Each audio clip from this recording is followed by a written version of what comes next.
L'enrayage, en fait, c'est comme une voiture qui marche sur la glace. Quand l'adhérence est très faible, eh bien, la roue se bloque. Et comme la roue se bloque, ça génère un plat en fait, sur la roue au niveau du contact du rail. En matière de logiciel anti-enrayeur sur Regiolis, on a constaté en novembre 2015 des difficultés liées à une adhérence extrêmement dégradée sur la ligne Paris-Granville.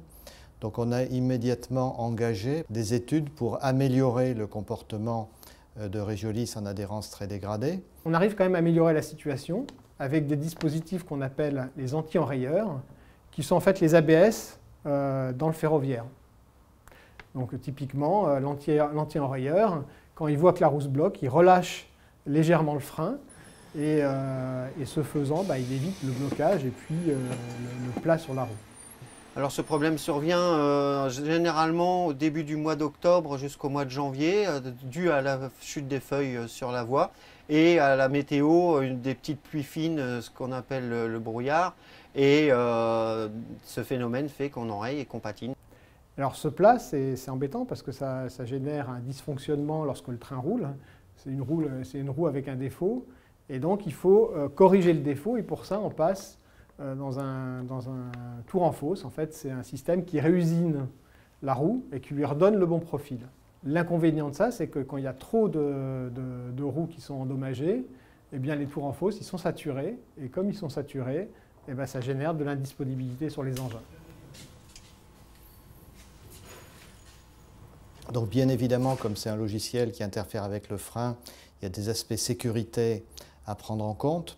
Donc il y a tout d'abord une phase analyse de ce qui s'était passé en novembre 2015 par les experts, pour après procéder à des essais à Bar-le-Duc, donc des essais à grandeur réelle sur un train, et puis qui vont nous permettre de valider les propriétés de ce nouveau logiciel et d'obtenir son déploiement sur les trains pour l'automne 2017. Une partie des tests ont été réalisés le 22 mars de cette année et ils ont consisté à étendre de l'huile sur 500 mètres pour avoir une dégradation totale de la surface du rail pour réaliser des patinages et des enrayages et voir si la version logicielle qui combat donc, au niveau des anti-enrayeurs était performante ou pas.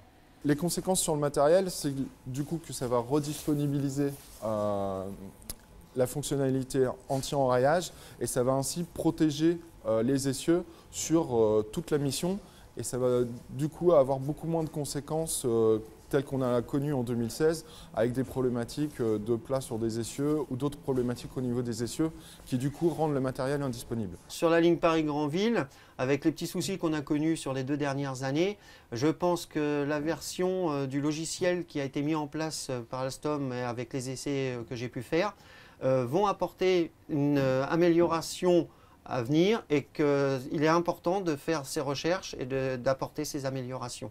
L'objectif in fine avec ce nouveau logiciel est, malgré les pertes d'adhérence, réussir à avoir un fonctionnement des anti-enrayeurs sans intervention humaine.